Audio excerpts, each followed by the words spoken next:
오늘 본문에 나오는 삼손의 인생을 한번 생각해 보면 상당히 극적인, 정말 드라마틱한 인생을 살다가 간 사람이라고 할 수 있습니다. 특히나 그의 힘은 마치 영화에 나오는 어떤 영웅들처럼 정말 천하무적인 것처럼 보이기까지 합니다. 오늘 본문에 나온 사건, 우리가 방금 읽은 본문도 정말 우리 인간적인 그냥 상식적으로 생각해 볼 때는 불가능한 그런 싸움에서 삼손이 승리하는 장면을 보여주고 있습니다. 아무리 힘이 세다 할지라도, 아무리 무술이 다 합해서 10단 이상이 되는 어떤 고단자로 할지라도 건장한 성인 남성 10명과 맞서서 이길 수 있는 사람은 극소수에 불과합니다. 특히나 지금 상대방은 칼과 창으로 무장된 군인들입니다. 그런데 그 군인들의 숫자가 10명도 아니고 100명도 아니고 심지어 1000명의 군대가 삼손의 앞에 있는데, 지금 삼손에 있는 것은 제대로 된 무기도 아니에요. 칼도 아니고 창도 아닙니다. 그저 나귀 턱뼈 하나예요. 1000명의 무장된 군사들과 그냥 고작 나귀 턱뼈를 가지고 있는 한 사람, 1000대 1의 싸움. 어떻게 보면 이거는 제일 처음부터 말이 안 되는 그런 싸움이었던 것이죠. 그런데 이 말도 안 되는 싸움에서 하나님께서는 삼손에게 승리를 허락하셨다라는 것입니다. 만약에 이 이야기가 정말 만들어진 어떤 드라마나 영화라고 한다면 이 극적인 요소를 가미해 주기에 오늘 장면은 최고의 장면이라고 할 수 있겠죠. 그런데요, 성경은 한 인간을 영웅화하는 데는 전혀 관심이 없습니다. 성경은 그것을 오히려 철저히 배격합니다. 인간 한 사람에게 사람의 인기와 사람의 모든 것들이 집중되는 거, 그거는 하나님의 뜻이 아닌 거예요.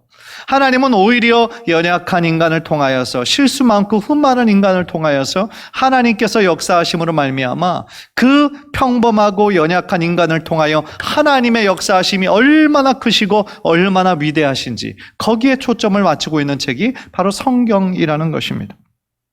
그렇다면 오늘 본문에 나타난 이 삼손의 승리 이야기를 통하여서 또 우리들에게 주시는 영적 교훈은 무엇일까요? 우리로 하여금 깨닫기 원하시는 하나님의 뜻은 무엇일까요? 우리가 귀 기울여 경청하는 가운데 하나님께서 주시는 큰 은혜가, 또한 믿음의 결단이 있게 되기를 주님의 이름으로 간절히 축원합니다. 우리 첫 번째로 깨닫는 것은요, 이 삼손이 얻은 이 승리는 성령의 권능이 함께 할 때 이루어진 것이다 라는 것입니다. 14절 15절을 보십시오. 삼손이 레이의 이름에 블레셋 사람들이 그에게로 마주 나가며 소리 지를 때 여호와의 영이 갑자기 임하심에 그의 팔 위에 밧줄이 불탄 삼과 같이 그의 결박된 손에서 떨어진지라 그랬습니다.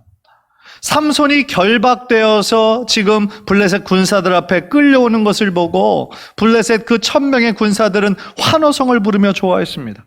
왜냐하면 그들이 그토록 찾자 헤맸던 자신의 블레셋 민족의 원수와 같은 삼손을 지금 받게 되었는데, 그것도 이스라엘 동족들의 손에서 이렇게 결박되어서 이렇게 무기력한 모습으로 오는 삼손의 모습을 보면서 얼마나 신이 났겠습니까?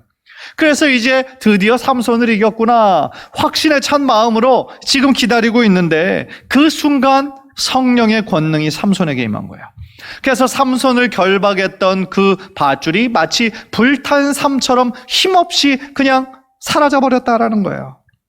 아마도 그 짧은 순간에 1000명의 블레셋 사람들의 그 좋았던 환호성은 절망과 탄식 소리로 완전히 바뀌었을 거예요. 그리고 삼손을 향해서 이제 어떻게든 잡으려고 1000명의 군사들이 칼과 창으로 무장한 채 이렇게 달려왔을 때 삼손은 나귀의 새 턱뼈를 발견합니다. 그리고 그것으로 초인적인 힘을 발휘해서 1000명의 군사들을 다 죽이는 거예요. 여기서 가장 중요한 것은요, 삼손이 어떻게 그런 일을 할 수 있었을까? 나귀의 새 턱뼈를 가지고 어떻게 1000명의 무장된 군사들을 죽일 수 있었을까 하는 점이에요. 그런데 그 기적의 시작점은 바로 어디에서부터 시작됐습니까? 우리가 방금 읽은 대로 성령의 권능이 삼손에게 임했을 때, 그때 그 성령의 권능이 나타났다는 것이죠. 즉 하나님께서요, 이 사사시대 전체를 통하여서 한 사사를 들어서 그들을 이방 민족의 구원자로 세우십니다. 그런데 하나님의 뜻이 그에게 임하고 성령의 권능으로 임했을 때 그가 정말 하나님의 구원자가 되어서 그 이스라엘 민족들을 그 적들의 손에서 구원할 수가 있었다라는 것이죠. 사랑하는 성도 여러분, 삼손이요 나귀의 턱뼈 하나로 철병거로 무장한 그러한 블레셋 군사들을 1000명 죽일 수 있었다라는 이 장면을 한번 생각해 보십시오. 인간의 머리로는 도저히 불가능한 일입니다. 결국 이 삼손의 승리가 있을 수 있었던 것은 인간의 힘이 아니라는 거예요. 인간의 방법이 아니라는 거예요. 삼손과 함께 하셨던 성령의 권능이 강하게 임했기 때문에 불가능해 보였던 일이 가능하게 되었다라는 것입니다. 고린도전서 1장 27절부터 29절을 보시면 화면을 통해 한번 보십시오. 하나님께서 세상에 미련한 것들을 택하사 지혜 있는 자들을 부끄럽게 하려 하시고 세상에 약한 것들을 택하사 강한 것들을 부끄럽게 하려 하시며 하나님께서 세상에 천한 것들과 멸시받는 것들과 없는 것들을 택하사 있는 것들을 폐하려 하시나니 이는 다 같이 읽을까요? 아무 육체도 하나님 앞에서 자랑하지 못하게 하려 하심이라. 할렐루야. 이것이 바로 하나님께서 일하시고 역사하시는 방법이라는 거예요. 하나님 앞에서 어떤 육체도 자랑할 만한 육체가 없다라는 겁니다. 아무리 지혜 있고 아무리 강하다고 해도 아무리 세상에서 높은 권력을 유지하고 있다고 할지라도 하나님 앞에서는 자랑할 것이 단 한 가지도 없다라는 거예요. 사사기를 묵상해 보면요, 제일 초대 사사 운니엘부터 오늘 본문의 삼손에 이르기까지 많은 삼손의 이야기를 보면 운니엘도요 참 너무나 연약한 사람이었어요. 그런데 그에게 성령의 권능이 임했을 때 그가 적군을 물리칠 수 있었어요. 또한 당시에요 기드온도 마찬가지였어요. 얼마나 소심하고 겁쟁이였습니까? 그러나 기드온에게 성령이 임했을 때 그때부터 사람들이 기드온의 말에 귀를 기울이기 시작했고 그를 하나님이 세우신 사사로 리더로 인정했다라는 것이죠. 또한 입다에게도 사사 입다에게도 마찬가지였어요. 사사 입다에게도 성령이 권능이 임했던 그 순간부터 암몬 자손을 물리칠 수가 있었다라는 거예요. 사랑하는 성도 여러분, 우리들에게도 현재를 살고 있는 우리들에게도 성령의 권능이 임할 때에 우리들도 인간적인 눈으로는 불가능해 보이는 그 일을 우리 안에 계시는 성령님의 능력으로 말미암아 우리도 그 일을 동참하게 될 줄 믿습니다. 그것이 바로 하나님의 약속인 거예요. 사도행전 1장 8절을 보니까 오직 성령이 너에게 임하시면 너희가 뭘 받아요? 권능을 받는다라고 그랬어요. 성령이 임하시면 너희가 권능을 받는다라는 거예요. 그런데 여기서 권능에 쓰인 단어 원어를 보니까 두나미스라는 단어예요. 두나미스라는 단어에서 나온 그 어원에서 나온 단어가 다이너마이트예요. 그 폭탄이에요. 즉 엄청난 힘과 능력, 그것이 바로 이 권능에 쓰였던 원어의 뜻이라는 것이죠. 그런데 우리가 스스로 물어야 할 질문은 뭐냐면 우리가 예수님을 우리의 구원자로 모신 그때부터 성령님께서 우리 안에 내주하시고 역사하시고 계심을 우리가 정말 믿고 있는데 왜 우리들의 삶 가운데는 이런 성령의 권능이 나타나지 않을까라는 점이에요. 물론 성령의 임재라고 할 때에 오늘 본문에 나타난 것처럼 어떤 기적만을 의미하는 것은 절대로 아니에요. 또 구약에서 역사하셨던 성령님의 역사와 또 신약시대 성령시대에 이르러 모든 성도들에게 내주하시는 성령의 역사를 우리가 같은 동일선상에서 비교하기도 어려워요. 그러나 중요한 것은 뭐냐면 우리 안에 계신 성령님은 신약시대에 계셨던 구약시대에 계셨던 성령님과 동일하신 하나님이시라는 것이죠. 그래서 우리가 성령님의 역사를 제한하지 말고 성령님을 내 삶의 주인으로 더욱더 인정하고 주님께 나의 삶의 주도권을 온전히 맡겨드릴 때에 나의 삶이 무기력한 인생이 아니라 성령님이 이끄시는 역동적인 삶을 살게 될 줄 믿습니다. 혹시 여러분들 가운데 하루를 살면서 많은 걱정과 근심으로 하루하루를 아주 힘들게 보내시는 분들 계십니까? 혹시 지금 어떤 큰 문제 때문에 해결되지 않는 어떤 문제로 인해서 지금 너무나 마음에 큰 부담을 가지고 살아가시는 분들 혹시 계십니까? 이 시간을 빌어서 더욱더 성령의 지혜와 성령의 능력을 구하시는 우리 성도님들 되시기를 주님의 이름으로 간절히 소원합니다. 또한 그 모든 문제를 잘 감당할 수 있는 큰 믿음을 달라고 기도하시기를 바랍니다. 무엇보다도 여러분 안에 계신 성령님께서 우리가 마땅히 알 수 없는 바를 말할 수 없는 탄식으로 친히 지금도 간구하고 계시다라는 그 사실을 믿음으로 받고, 성령님이 나를 위해 중보기도 하신다, 예수 그리스도가 저 하늘 보좌 위에서 나를 위해 중보하고 계신다라는 그 사실에 더욱더 위로받고 힘을 얻어서 우리에게 주신 그 기도의 사명을 감당할 뿐만 아니라 우리가 꼭 지켜야 할 그 기도의 자리를 반드시 지켜나가시는 우리 귀한 성도님들 되시기를 주님의 이름으로 간절히 축원합니다. 우리가 그렇게 기도할 때에, 확신을 가지고 하나님 앞에 나아갈 때에 성령님의 권능의 역사가 우리 안에 다시금 성령 충만케 해주셔서 우리들 크리스찬의 삶이 더욱더 힘차고 승리하는 복된 삶이 될 줄 믿습니다. 두 번째로 오늘 본문에서 깨닫는 것은 하나님께서 당신의 백성을 끝까지 돌보신다라는 거예요. 한번 따라해 봅시다. 하나님께서 당신의 백성을 끝까지 돌보신다. 삼손이요, 블레셋과의 그런 싸움에서 큰 승리를 경험한 후에 바로 보여주는 장면은 너무나 인간적인 장면이에요. 너무나 연약한 장면이에요. 그래서 그도 역시 한 사람의 어떤 히어로, 그런 영웅이라기보다는 이도 한 사람의 연약한 인간이구나라는 사실을 우리들에게 깨닫게 해줘요. 18절을 보세요. 삼손이 심히 목이 말라 여호와께 부르짖어 이르되 주께서 종의 손을 통하여 이 큰 구원을 베푸셨사오나 내가 이제 목말라 죽어서 할례 받지 못한 자들의 손에 떨어지겠나이다 하니, 아주 쉽게 얘기하면 목말라 죽겠습니다, 그런 뜻이에요. 이 말은 방금 전까지 나귀 턱뼈로 블레셋 군사들 1000명을 죽인 그 영웅의 말하고는 너무 어울리지 않는 말 같아요. 그러나 한편으로 너무나 인간적이고 솔직한 그의 말이었어요.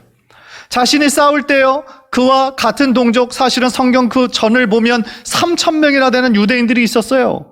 그런데 그들 누구도 이 삼손이 그 1000명의 블레셋 군사와 싸우는데 도와준 사람이 없었잖아요. 이게 얼마나 비겁한 모습입니까? 아무도 그를 도와주는 사람이 없이 혼자의 힘으로 이 1000명의 군사들을 상대했으니까 로버트가 아닌 다음에야 기진맥진한 것이 너무나 당연한 결과겠죠. 그런데 그토록 애타게 찾는 물이 없는 거예요, 주변에. 목이 타서 죽게 생겼는데 물이 없는 거예요. 그러니까 지금 하나님께 내가 죽게 생겼습니다, 하나님 도와주세요, 절규하고 있는 거예요. 그런데 삼손이 이렇게 급한 상황 가운데 기도하는 내용을 살펴보면은요, 참 자칫 교만해질 수 있는 상황에서도 교만해지지 않고 하나님을 높여드리고 하나님을 의지하는 신앙적인 모습을 보여주고 있어요. 몇 가지로 우리가 나눠서 좀 생각해 볼 수 있는데요. 그래서 자신을 먼저 주의 종이라고 부르잖아요. 주의 종이라고 부르면서 하나님께서 이스라엘의 구원을 위해 자신을 종으로 지금 사용해 주셨다라는 거예요. 그리고 자신을 통해서 이렇게 큰 구원을 베푸셨다라는 거예요. 즉 자신 혼자의 힘으로, 자신의 능력으로 이 1000명과 맞서서 싸워서 이길 수 있었던 것이 아니라 하나님께서 이루신 구원이여라고 지금 그렇게 고백하고 있다라는 거예요. 사실 이 고백을 살펴보면은요, 삼손은 자신의 자리, 그리고 자신의 역할과 사명에 대해서 정확하게 알고 있었다라는 것을 우리들에게 가르쳐 주고 있습니다. 그저 자신은 주님의 종이라는 거예요. 주님의 도구에 불과하다라는 겁니다. 그래서 이 구원도 전체도 하나님께서 이루신 거라는 거예요. 아마도 하나님께서는 삼손의 그 고백을 기쁘게 받으셨을 거예요. 또 동시에요, 삼손은 지금 뭐라고 기도하고 있냐면 자신의 무능함을, 자신의 연약함을 하나님 앞에 내어놓고 고백하고 있어요. 주님께서 이 그 종을 통하여 큰 구원을 베푸셨지만 자신은 지금 너무나 목말라 죽을 지경에 이르렀다라는 것이죠.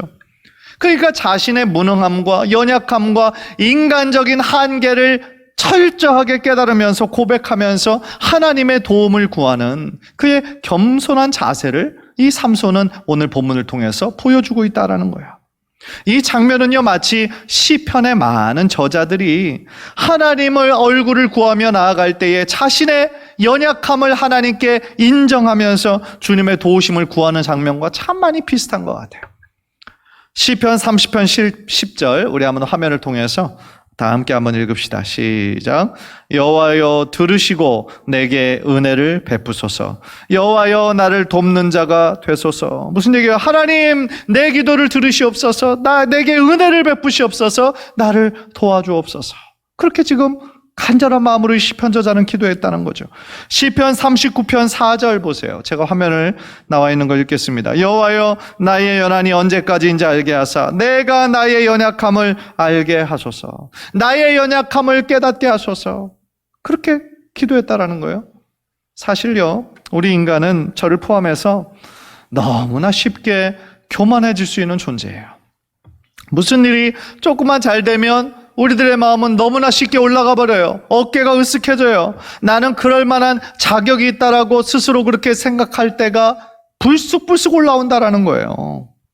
그런데 그런 생각이 우리들의 머리를 들고 올라올 때마다 우리가 뭘 기억해야 돼요? 우리가 얼마나 연약한 자들인가. 우리가 하나님의 은혜 없이, 하나님의 도우심 없이 우리가 얼마나 이 땅 가운데 정말 연약한 자들인가, 넘어질 수밖에 없는 자들인가, 그거를 우리는 뼈저리게 기억하고 있어야 된다라는 것이죠. 그래서 시편 저자의 기도처럼 그런 나의 자리를 떠나게 되고 자꾸 이렇게 교만한 마음이 들어올 때마다 하나님 내 마음을 붙잡아 주시고 나의 연약함을 깨닫게 하여 주옵소서. 그렇게 시편 저자의 그런 기도처럼 우리도 그렇게 기도해야 된다라는 거예요. 그래서 우리의 존재가, 우리의 실존이 어떤 존재를 깨달아야 우리는 하나님께 더욱더 간절히 기도할 수 있게 된다라는 겁니다. 그래서 나를 도와주시고 나에게 은혜를 베풀어 주시고 나를 불쌍히 여겨달라고, 나는 주님 없으면 살 수 없다고 그렇게 간절히 고백하며 기도하며 나아갈 때에 하나님께서는 우리의 그 고백과 간구를 들으시고 하나님의 방법으로 응답하실 줄 믿습니다. 또한 삼손은요, 그의 기도에서 자신의 죽음보다 더 두려운 게 뭐라고 그랬냐면 하나님의 영광이 가리워질까 봐 두렵습니다. 그렇게 고백했어요. 만약 자신이 할례 받지 못한 이 블레셋 사람들의 손에서 죽는다면 나에게 큰 승리를 주신 하나님의 영광이 가리워질까 봐 두렵습니다 라는 고백이에요. 어떻게 보면 삼손이라는 사람이 참 인간적인 약점이 많았잖아요. 우리가 지난주에도 나누었던 것처럼 비윤리적인 것도 많았고, 하나님께서 이방 여자와 결혼하지 말라고 그랬는데 하나님의 말씀에 불순종한 것도 그렇고, 나중에는 또 창녀의 그 유혹에 빠지는 것도 그렇고, 어떻게 보면 참 윤리적으로나 신앙적으로나 허점이 많은 사람이에요. 그런데 오늘 드리는 그의 기도의 내용을 살펴보면 그가 다른 약점이 있다 할지라도 하나님을 참 사랑하는 사람이었구나.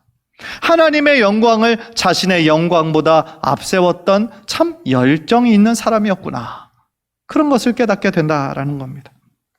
결과적으로요, 하나님께서는 삼손의 이 부르짖는 기도를 들으셨어요. 네, 들으시고 응답해 주셨어요.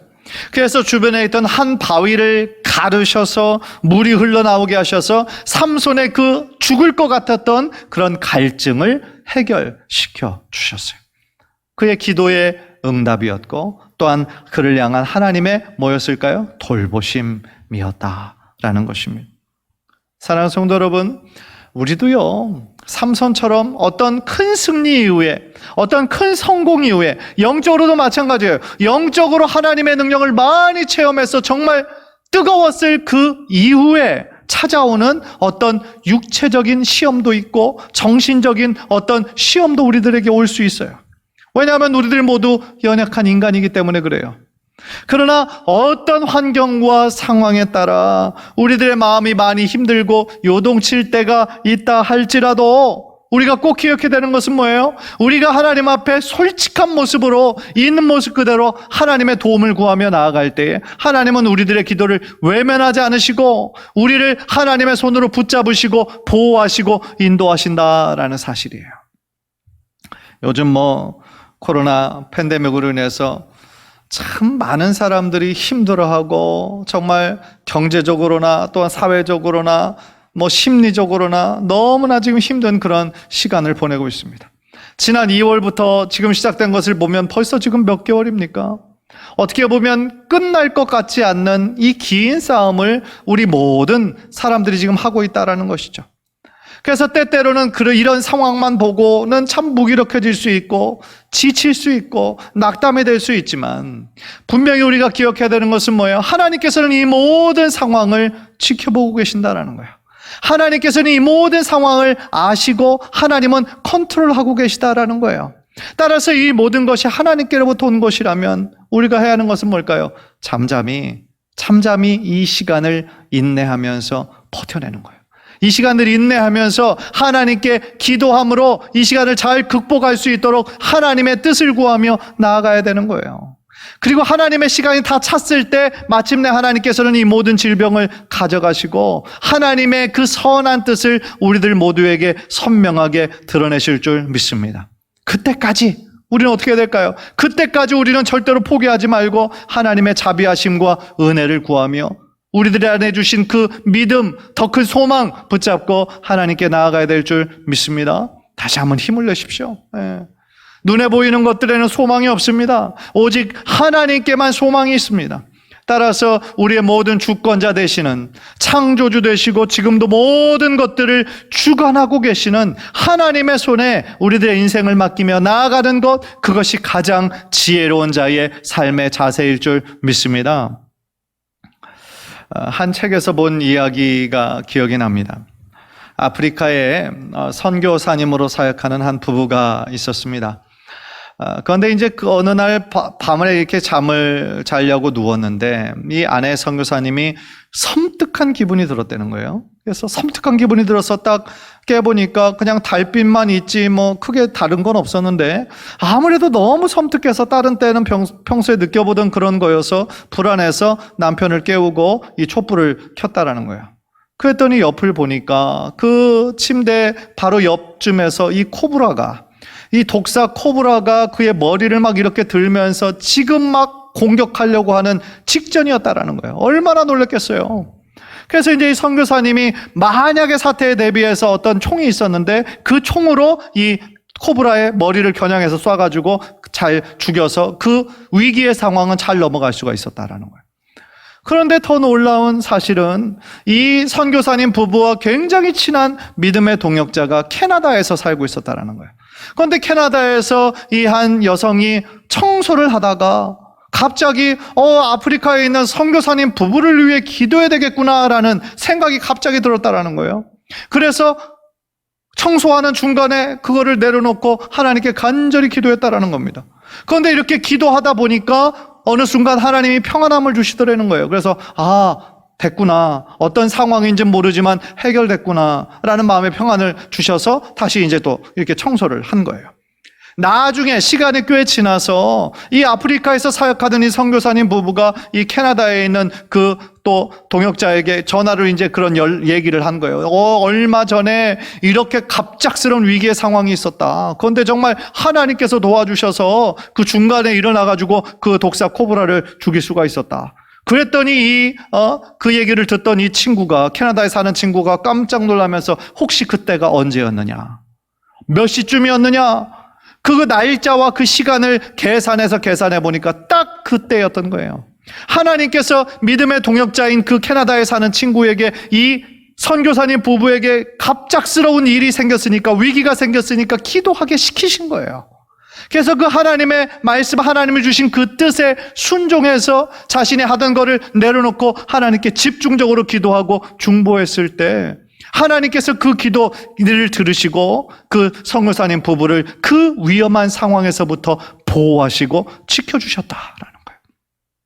실제로 이러한 일이 일어나는 것이죠. 왜냐하면 하나님께서는 하나님의 자녀들을, 하나님의 백성들을 눈동자처럼 지키시는 분이시기 때문에 그렇다라는 것이죠.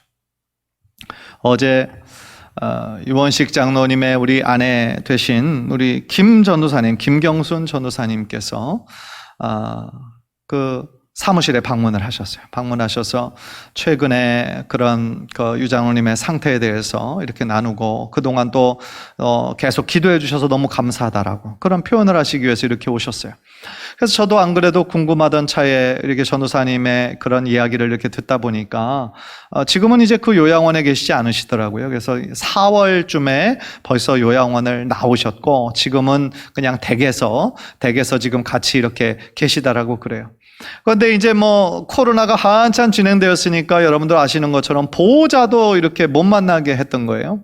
그래서 약 2달 동안 이 전우사님도 이렇게 찾아가지 못한 그런 상태였는데 2달이 지나서 이제 그 뇌종양이 자꾸 어떤 시신경을 눌러서 지금 양쪽 눈이 지금 안 보이는 그런 안타까운 상황이세요. 그래서 그것으로 인해서 이제 안과를 좀 데려가 봐야 되겠다고 해서 2달 만에 방문을 해봤는데 이 남편의 그 모습을 보니까 너무너무 그냥 안타까웠다라는 거예요. 그러니까 잘 씻지도 못하고 모든 그런 몰골이 마치 그냥 집 없는 그런 사람의 모습처럼 너무너무 그냥 더럽고 아이가 너무 그 모습이 너무나 안타까워서 그냥 거기에서 안과 간다고 하는 그때로 그냥 그것을 기점으로 해서 아예 그냥 그 병원을 나오신 거예요. 나오셔서 이제 그 병원에서 또 진료를 받고 그다음에 이제 집에서 간병인을 쓰시면서 아주 좋은 믿음의 그런 간병인을 만나셔서 정말 너무나 이렇게 좋은 시간을 보내시고 계시다는데 제가 참 그분의 말씀을 들으면서 참 감사한 게 하나 있었어요. 그게 뭐냐면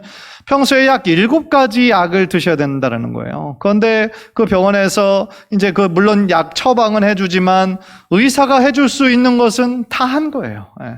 더 어떻게 보면 나아질 수 있는 그런 소망은 전혀 없는 상태였던 거예요. 그래서 벌써 6개월이 지났지만 그때도 1달, 2달을 시한부를 얘기를 했던 그런 의사였거든요. 그런데 6, 7알을 먹던 그 약을 지금은 한 알만 지금 드시고 계시는데 물론 이렇게 머리가 아픈 통증은 있으시는데 그 약을 드시면 어느 정도 그것이 해결이 되신다라는 거예요. 그래서 하루하루 어떻게 보면 그전에 있던 그런 기억들 그런 것들을 아주 맑은 정신으로 이렇게 얘기하면서 말씀 들으시고 또 기도하시고 찬양하시고 그런 평안한 시간을 지금 보내시고 계신다라는 거예요. 그래서 그분의 말씀을 전도사님의 말씀을 들으면서 어떤 생각이 버뜩 드냐면 하나님께서 우리들의 기도를 지금 들으시고 이 장로님을 붙잡고 계시는구나. 하나님께서 지금 이 장로님을 붙잡고 계시고 의사들은 이해할 수가 없다는 거예요. 참 신기한 일이라는 거예요. 이런 일들이 없다라는 거예요. 네. 그런데 계속해서 이 생명을 하나님께서 연장시켜 주시니까 사실은 호스피스로 가셔야 되는 거는 의사가 이제 몇 달밖에 안 남았습니다. 이 진단이 있어야 호스피스로 가실 수 있으시다는데 이제 의사도 자신이 6개월 전에 생각했던 것보다 훨씬 이것이 상태도 좋아지는 것 같고 뭐 큰 그것도 없고 그냥 평안히 이렇게 사신다라는 얘기를 들으니까 써줄 수가 없습니다. 예. 그래서 호스피스 지금 안 가시고 지금 집에서 그렇게 가족들과 함께 계시다라는 거예요. 우리가 매주 금요일마다 우리 환우들을 위해서 열심히 기도하지 않습니까? 정말 10분 이상 되는 환우들 이름을 우리가 불러가면서 하나님께 여호와 라파의 하나님의 그 은혜와 긍휼을 구하며 우리가 계속 기도하고 있잖아요. 그런데 하나님께서 우리 유장로님을 긍휼히 여기시고 유장로님의 가족들의 기도뿐만 아니라 또한 우리 성도님들의 기도를 정말 긍휼히 여겨주셔서 이렇게 보호해주고 계시고 하나님의 오른팔로 붙잡고 계시는구나 생각하니까 너무나 하나님께 감사를 제가 올려드렸습니다. 마찬가지예요. 우리들의 삶에도요. 우리 하나님 눈에 보이지 않으시죠?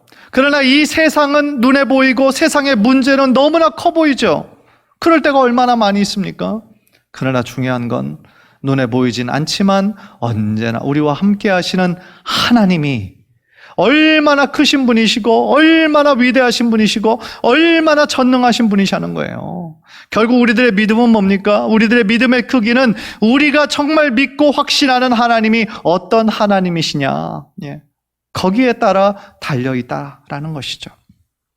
간절히 바라기는 오늘 말씀을 통하여서 우리들에게 주시는 이 말씀 잘 붙잡고 우리 평생에 우리와 함께 하시는 그 성령의 권능, 우리를 절대로 떠나지 않으시는 그 성령의 임재하심과 그 능력을 붙잡고 우리가 하루하루 살아나갈 때, 비록 우리들의 힘만으로는 넘어지고 때때로 정말 연약해져서 그 자리에 주저앉고 싶을 때도 있지만 성령님께서 나와 늘 동행하시고 나를 붙잡고 계심을 더욱더 믿음으로 고백하며 나아갈 때 우리 성도님들의 삶 가운데 하나님께서 주시는 참된 승리하는 삶이, 이기는 삶이 여러분의 삶에 흘러 넘치시게 되기를 주님의 이름으로 간절히 축원합니다.